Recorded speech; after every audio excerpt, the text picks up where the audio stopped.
G'day YouTube. This is my first video on this channel, the LPA channel, Luke Pulse Antoniazzi. Don't even know if I'm pronouncing my last name properly. Antoniazzi. Anyway, this video is going to be about overcoming the getting through the withdrawal symptoms with schizophrenia. This is day one for me. If I'm a bit nervous on camera, can't think well, properly, whatever, it's just because I have not fucking filmed myself for such a long time. If I'm doing it every day and I'm making videos and trying to make videos and that, it smoothly the video goes smoothly and I get in a better headspace. But for now, basically I only wrote down a couple of notes. But this is my method in getting through caffeine withdrawal for someone with schizophrenia. For myself personally, I was drinking, say, an energy drink, 500 ml, and 5 coffees. Or 7 coffees, or something around that sort of area of consumption a day. So it's like a moderate use, enough that it can tire you out.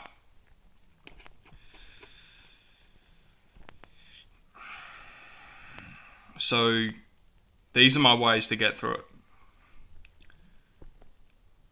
The biggest one is sleep as much as your body allows. This one is a make or break step.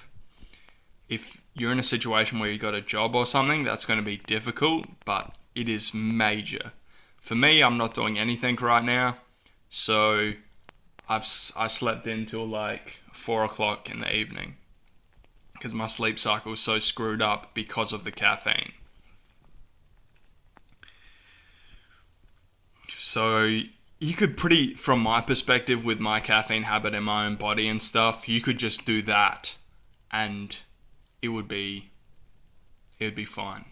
Like, probably that would be alright.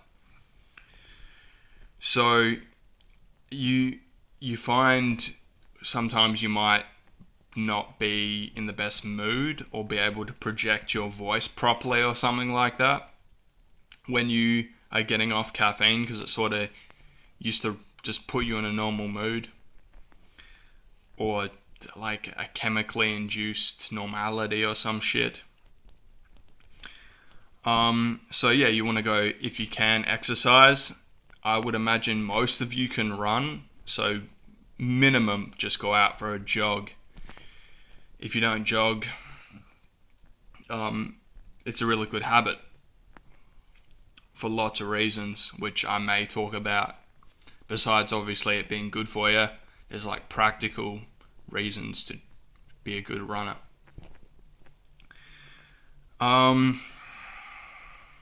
Yeah, drink lots of water. For me today, I haven't drank a lot of water. But I drank it when I went out for a bike ride, a couple of like 600 ml Powerades, just because I wanted to get like flavored water. It was really an unnecessary buy, but electrolytes and stuff, I was sweating. Okay, this is another one. This is the last tip that I can give on getting through caffeine withdrawal with schizophrenia as easily as possible, with less sort of struggle in that, is eat as lightly as possible and eat lots of fruits and vegetables. If you go out and you get a Big Mac with like large fries, Sprite or something, that is going to make it a lot harder, because your body will really get tired out without caffeine from heavy food. Not much else to say about that. Try your best to eat healthy light meals through this process. Okay, so those four things are basically what I do, ways that I've calculated and discovered in my mind to get through this with ease, like moderate caffeine use that I have with ease. You can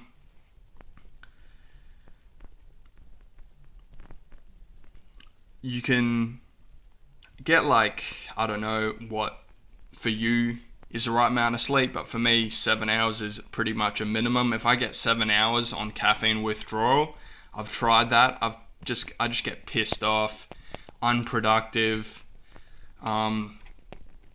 Yeah, does not work. I could do it, but it would just, my family would not enjoy that because I'll just be agitated.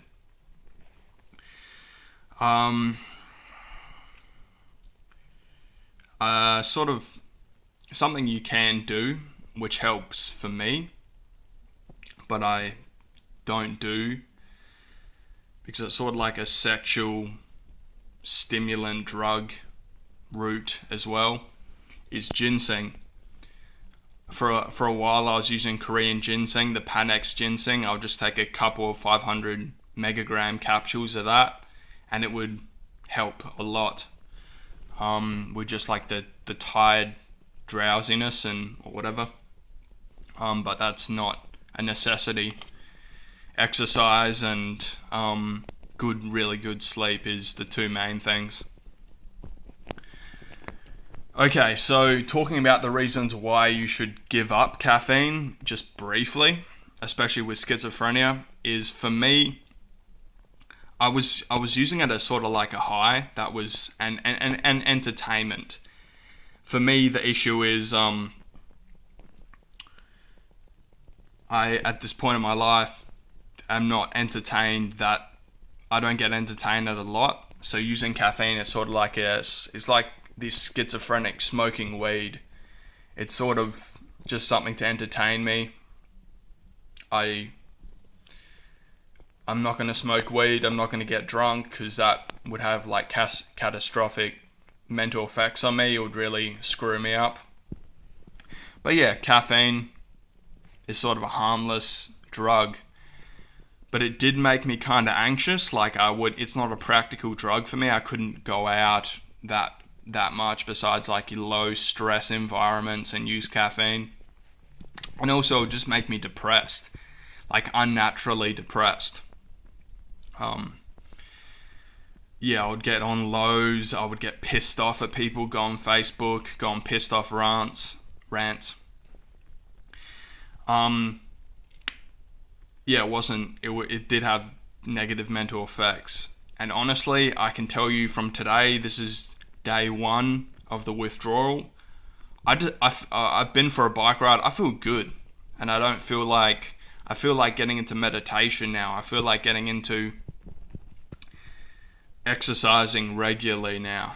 I want to do that because I think that has a lot more substance than using caffeine. If you have schizophrenia, depression, and you use caffeine, I highly advise you to get off it and get sleep. Eventually, just speculating, 7-hour sleep would probably be enough for most of us, but always get as much sleep as you can.